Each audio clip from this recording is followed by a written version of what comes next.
જય માતાજી। આજે હું બનાવીશ ઉત્તપમ। તેના માટેની સામગ્રી જોઈ લઈએ। રવો 1 વાટકો લીધો છે, એકદમ ઝીણો લીધો છે, મોટો અને ઝીણો આવે એમાં ઝીણો લીધો છે। દહીં, ઝીણી સુધારેલી આપણે એકદમ ડુંગળી લીધી છે। ગાજરને કટિંગ નથી કર્યું, ખમણી લીધું છે એટલે બાળકોને મોઢામાં આવશે તો પણ ખાઈ લેશે। ટમેટા ઝીણા સુધારેલા, મરીનો ભૂક્કો, લીલા ધાણા, કેપ્સિકમ અને મીઠું। તો હવે આપણે તેનો રવો પલાળી લઈએ। પહેલાં આપણે 1 વાટકી રવો લઈશું। રવો એકદમ ઝીણો લીધો છે। તેમાં અડધો વાટકો દહીં લીધું છે, મીડિયમ ખાટું છે, એકદમ ખાટું નહીં અને મોડું નહીં। હવે તેને મિક્સ કરી લઈશું। સરસ રીતે મિક્સ કરી લઈશું। દહીં અને રવો મિક્સ થઈ ગયો છે। હવે તેને પાણી નાખી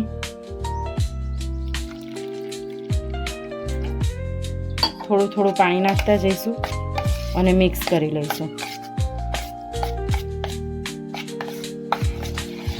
એકદમ જાડું છે।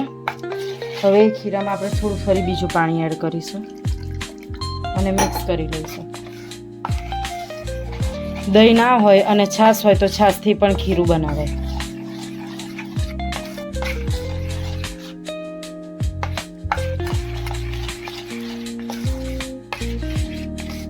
તો સરસ રીતે આપણે મિક્સ કરી લીધું છે। હવે તેને ઢાંકી અને 15 થી 20 મિનિટ માટે રહેવા દઈશું, એટલે રવો ફૂલી અને કમ્પ્લીટ થઈ જાય। 15 મિનિટ થઈ ગઈ છે, રવો સરસ ફૂલી ગયો છે। હવે તેમાં આપણે મસાલા કરી લઈશું। મીઠું ટેસ્ટ પ્રમાણે, મરી પાવડર,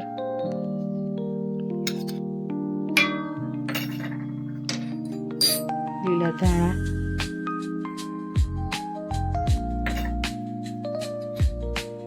કેપ્સિકમ ઝીણા સુધારીને લીધા છે।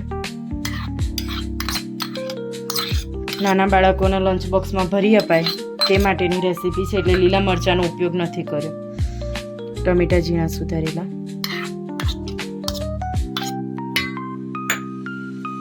ડુંગળી,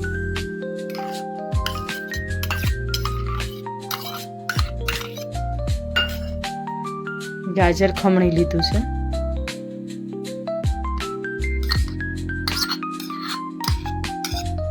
હવે બધી વસ્તુ મિક્સ કરી લઈશું।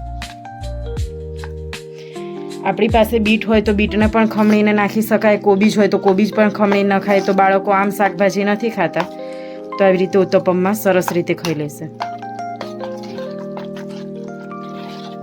તો હવે ઉત્તપમ માટેનું ખીરું આપણું તૈયાર થઈ ગયું છે। ડુંગળી નાખી છે એટલે ડુંગળીના લીધે પાણી છૂટશે, એટલે અત્યારે આપણે આટલું થીક રાખીશું અને હવે 15 મિનિટ માટે રેસ્ટ આપીશું, એટલે બધા શાકભાજી અને મસાલા રવામાં સરસ ભળી છે। પછી આપણે તેના નાના ઉત્તપમ બનાવીશું, બાળકો લંચ બોક્સમાં લઈ શકે એવા। હવે 15 થી 20 મિનિટ થઈ ગઈ છે, આપણે સરસ મજાના ઉત્તપમ બનાવી લઈશું।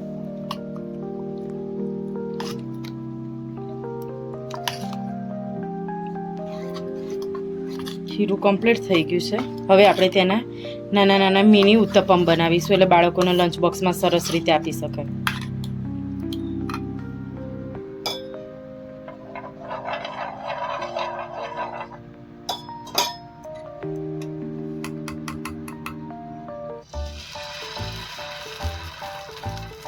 નાની સાઈઝના બનાવ્યા છે, એટલે બાળકોના લંચ બોક્સમાં ભાવશે અને બધા વેજીટેબલ્સ નાખ્યા છે।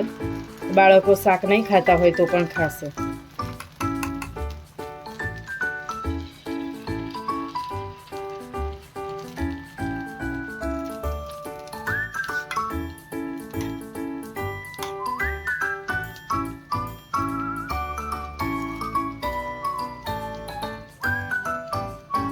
હવે સાઈડમાં તેલ રાખીશું। તેલ, ઘી, બટર ગમે તે એડ કરી શકીએ। મીડિયમ ગેસે તેને થવા દઈશું।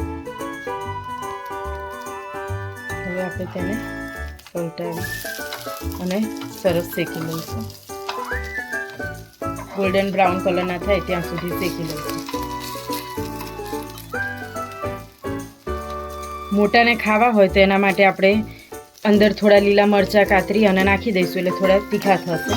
બાળકો તીખું ના ખાતા હોય એટલે આપણે તેમાં લીલા મરચાંનો ઉપયોગ નથી કર્યો.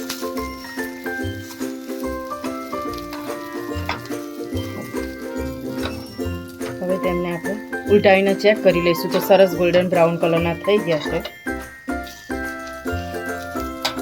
થોડા ક્રિસ્પી થવા દઈશું.